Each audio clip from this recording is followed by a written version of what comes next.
Hello everybody, welcome back. That's usually how I start these videos, with the hello everybody, welcome back. And it was a trend that I started on my own. I didn't mean to do it, but it's stuck. But I'm gonna start a little differently today. So we're gonna cut it, and we're gonna start right now.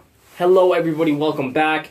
TheBeantownExpress.com. That's the website, and I'm only adding that in there because there are a couple people that comment on my YouTube videos. So you guys, shout out.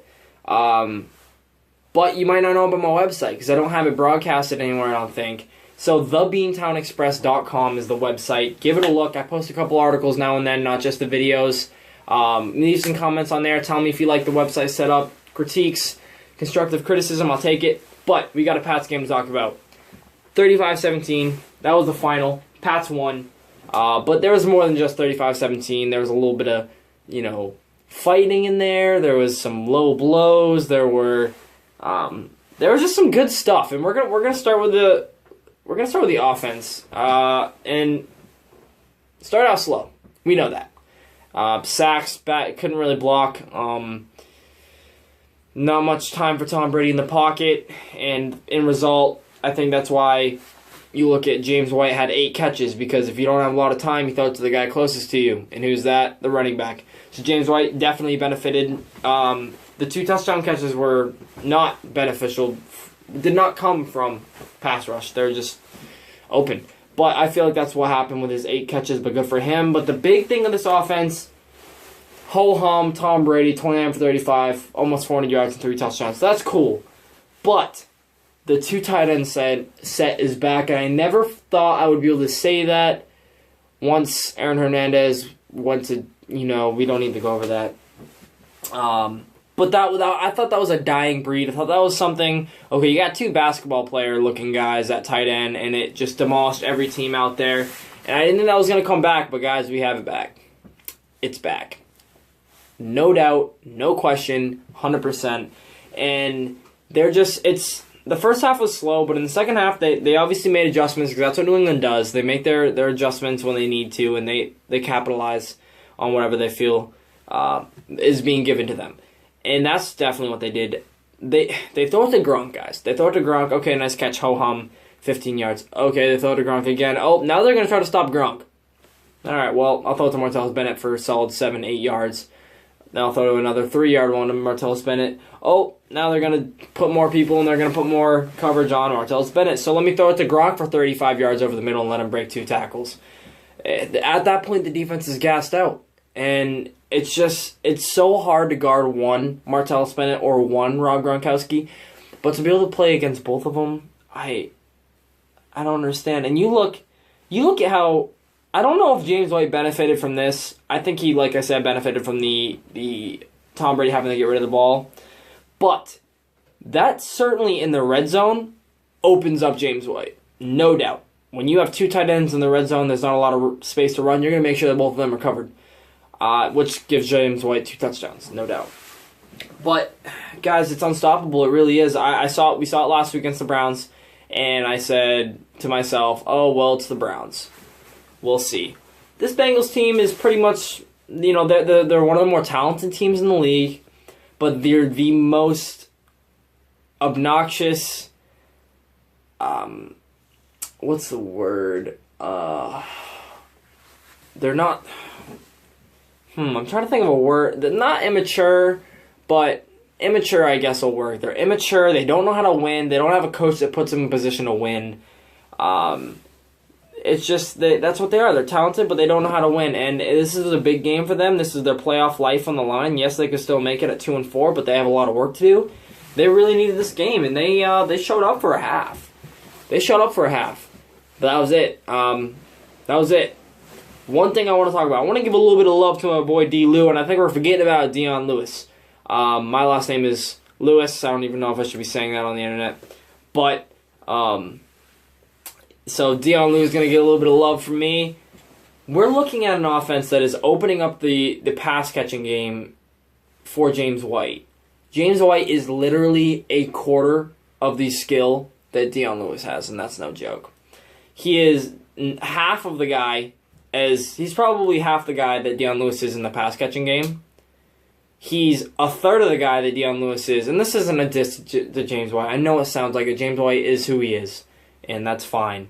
He's a third of the guy that Dion Lewis is in the pass blocking game, and he is a quarter of the guy that Dion Lewis is in the running game. Yes, the running game.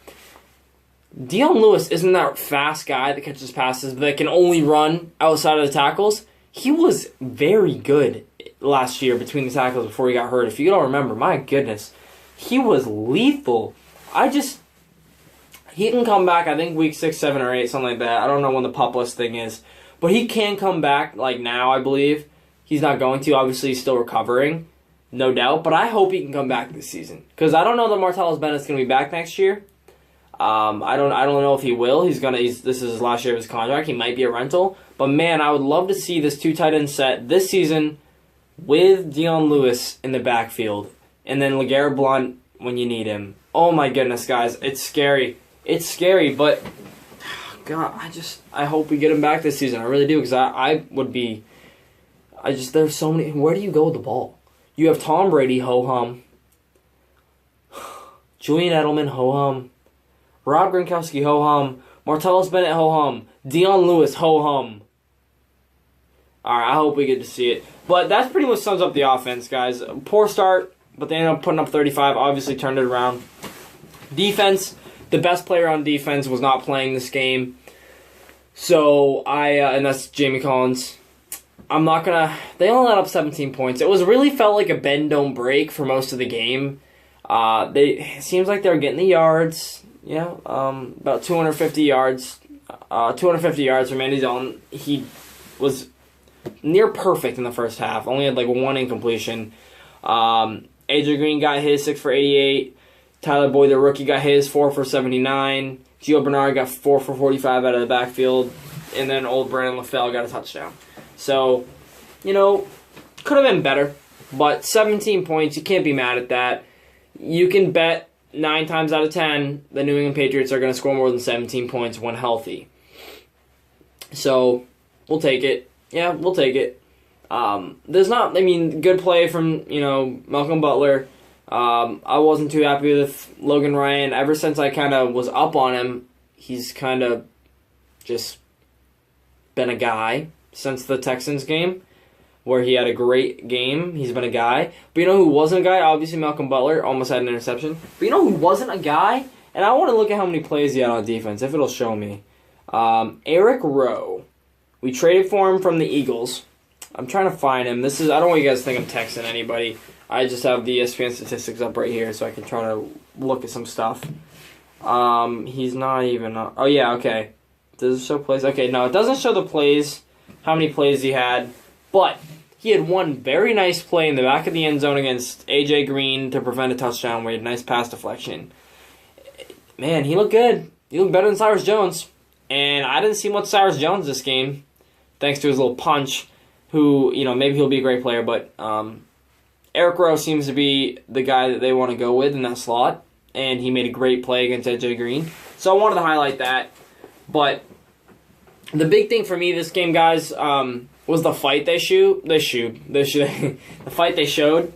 And the Patriots are a white-collar team. They're a show up with our suits and our ties. We shake your hand. We say, I hope you have a good game. And then we win. And after that, in the press conference, to say, yeah, well, we went out there and, we executed to, the best of our ability and we just played really well and we're going to work better and harder. Boring, very boring. But the Patriots showed a fight today. And you know exactly what I'm talking about. Vontaze Burfict, one of the biggest dummies in the league, if not the biggest dummy. Talented as hell, just a dummy. Went low on a guy that wasn't even receiving the pass. Martellus Bennett guy's knee almost cut off. And Gronk saw it. Gronk didn't like it. So that, one of the next plays, Gronk had a very, very nice... Okay, I'm sorry. I didn't mean to say very, very nice. It was just a catch over the middle that he took for some extra yards. And he had some words to say to Vontaze Burfict after that. Just a little, then the next play. More. Oh, penalty. Gronk going at it again with Vontaze Burfict, pushing, shoving, all that jazz. And then... another play later, it might have been a couple plays later, same thing. Gronk had another catch. and he's instantly jabbering with Vontaze Burfict, and the ref goes right over, and pulls him away, and Gronk just starts walking away. He's still jabbering, and the ref's like, all literally touching him right next to him. And then Gronk does some stupid little Gronk, like, cocky thing. I don't know, it was some wiggle and whatever with the tongue out, whatever the fuck it was. Pardon my language. Towards the Cincinnati bench. And got the flag. Bill Belichick, I'm not going to say he wasn't happy. I'm not going to say he was excited. Took him out for one play. Put him right back in the game. What does that tell you? That tells me that he didn't really give a crap. He wanted to see that fight. He wanted to see the team protect his teammates. The team protect their teammate. And then at the end of the game, 30 seconds left, couldn't run out the clock, just kick the field goal, 4th down, give the ball back to the Cincinnati Bengals. But no. What do? They run the ball to LeGarrette Blount. LeGarrette Blount scores a touchdown. When they didn't, they were already up by 17 or so. Excuse me. No, they weren't, actually. They're up by, like, 11 or so. I'm sorry. I just have, like, some heartburn right now. And they're running for a touchdown. Definitely run up the score, for sure. But I think that was Belichick saying, shove it. Shove it, Cincinnati. Like, you're going to play like this in my house, shove it. And what happens? Literally, LeGarrette Blount gets up and shoves Vontaze Burfict to the ground. That's starting another scuffle. And it just showed fight. And after the game, the team spokesman, as Skip Bayless said for the day, Martellus Bennett, he said, he pretty much, this is me paraphrasing, but he pretty much said this: we're not going to fight you. We're not going to, go out of our way and do play dirty and push you and hit you in the head. We're not going to do any of that on purpose. But if you come to us, we're not going to back down. If you do that to us, we aren't going to just lay and let you do it. And that's really what the Patriots did today. They didn't go out of their way. Vontaze, there were no issues. Then Vontaze Burfict became Vontaze Burfict, and that's when stuff changed. And I liked it. I liked seeing the Patriots have some fight in them. They weren't such a bland win games and go home and get a good night's sleep team yesterday. They had some swagger to them. And I liked it. I really liked it. And I think we could see this coming with the training camps fights they had with the Bears. There's some edginess on the team. And I liked it. I really liked it. I want to know what you guys think. It was a good game, 35-17. Offense looks near unstoppable when they can get some time from the linemen. Defense looked good. I mean, not great. They let up some yards. The first half was not good. But they played an overall fine game. Hightower specifically, 3 solo tackles, 13 total tackles, 1.5 sacks, 2 tackles for loss, and 2 QB hits. Magnificent. Stepping up without Jamie Collins. Malcolm Butler, I want to shout out him. He had 3 pass deflections, almost an interception, but he dropped it. So, it was a good game for the Pats. I'll take it. I like what I saw from the offense. That's probably the biggest thing I take from that game, the 2 tight end set, and definitely the fight they showed, the swagger. So, thebeantownexpress.com, everybody. Go give it a look if you haven't already. Let me know what you think. Leave a comment on the video or on anything on my page. Doesn't matter. Just I'll take it, guys. I'll talk. There are a couple people that have commented. Shout out to you guys, but I haven't gotten back to you guys, which I certainly will start doing. I see it and I'm like, oh, that's cool, and I never reply. But I will start getting back to the couple of you guys that have, and hopefully more will come. So you guys have a great day. Go Pats.